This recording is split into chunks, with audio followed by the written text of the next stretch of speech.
અમદાવાદમાં માધુપુર મસાલા બજારમાં ભેળસેળવાળી હળદર જપ્ત થઈ છે। 8 મેના રોજ માધુપુરમાં ફૂડ વિભાગે ચેકિંગ હાથ ધર્યું હતું। અવિનાશ મસાલાના ગોડાઉનમાંથી લાખોનો મુદ્દામાલ જપ્ત કરાયો છે। હળદરમાં લોટની ભેળસેળ અને 84% સ્ટાર્ચનું પ્રમાણ મળ્યું છે। હળદરનું વજન વધારવા ઘઉં અને ચણાના લોટનું મિશ્રણ કરવામાં આવતું। લેબોરેટરીની તપાસમાં હળદર ભેળસેળયુક્ત જાહેર થતા કાર્યવાહી થઈ છે। આશરે 5 લાખની કિંમતની 2500 કિલો હળદર જપ્ત કરાઈ છે। 4,90,000ની કિંમતના 1400 કિલો ટુકડા કાજુ પણ જપ્ત કરાયા છે। કાજુના ટુકડાના લેવાયેલા નમૂનાનું પરિણામ હાલ પેન્ડિંગ છે। લાયસન્સ વગર ધમધમતા એકમમાં ફૂડ વિભાગે આ દરોડા બોલાવ્યા છે। વધુ માહિતી આપી રહ્યા છે સંવાદદાતા જિગ્નેશ પટેલ। જિગ્નેશ, ખૂબ મોટી આ કાર્યવાહી છે અને ખાસ કરીને ચોંકાવનારી બાબત એ કે આટલી મોટી માત્રામાં હળદરમાં ભેળસેળ થઈ રહી હતી।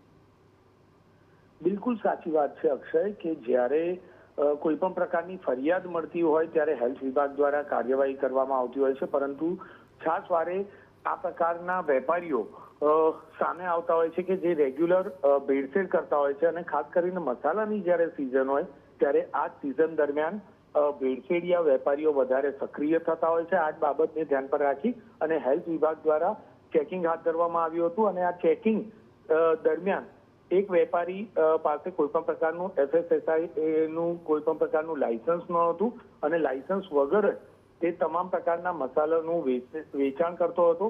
2500 કિલો જેટલી હળદર કે હળદરની સાથે 1400 કિલો જેટલા કાજુ પણ શંકાસ્પદ જણાયા હતા અને આ જથ્થાને સીઝ કરવામાં આવ્યો હતો।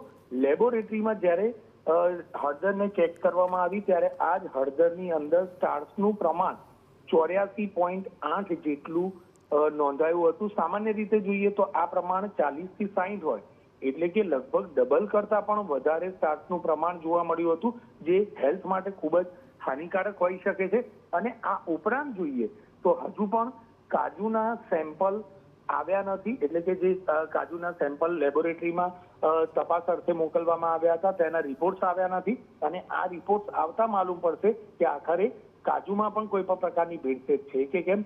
મહત્વની બાબત એ છે કે કેટલાક વેપારીઓ દ્વારા ભેળસેળ એ રીતે કરવામાં આવે છે કે કોઈ પણ પ્રકારનો અન્ય લોટ કે અન્ય કોઈ વસ્તુનું ભેળસેળ કરવામાં આવે જેથી કરીને સ્વાસ્થ્ય માટે નુકસાનકારક ન બને, પરંતુ જે વસ્તુ મોંઘી હોય તેને સસ્તી વસ્તુઓ મિશ્રિત કરી અને તેનું વેચાણ કરવામાં આવતું હોય, એટલે કે લોકોને સ્વાસ્થ્ય માટે નુકસાન થાય કે ન થાય પરંતુ તેમના ખિસ્સામાં મોટું નુકસાન થતું હોય છે। એ પ્રકારનું પણ કેટલાક લોકો ભેળસેળ કરતા જોવા મળી રહ્યા છે। અક્ષય, આભાર સમગ્ર માહિતી બદલ। તો ભેળસેળ મોટા પ્રમાણમાં ઝડપાય છે, સ્વાસ્થ્યને લોકો નુકસાન પહોંચાડે છે। થોડો નફો રળવા માટે લોકોના સ્વાસ્થ્યને, કે જે ગ્રાહક તો બજાર કિંમત જ ચૂકવે છે છતાં તેને ભેળસેળવાળું આપવામાં આવે છે।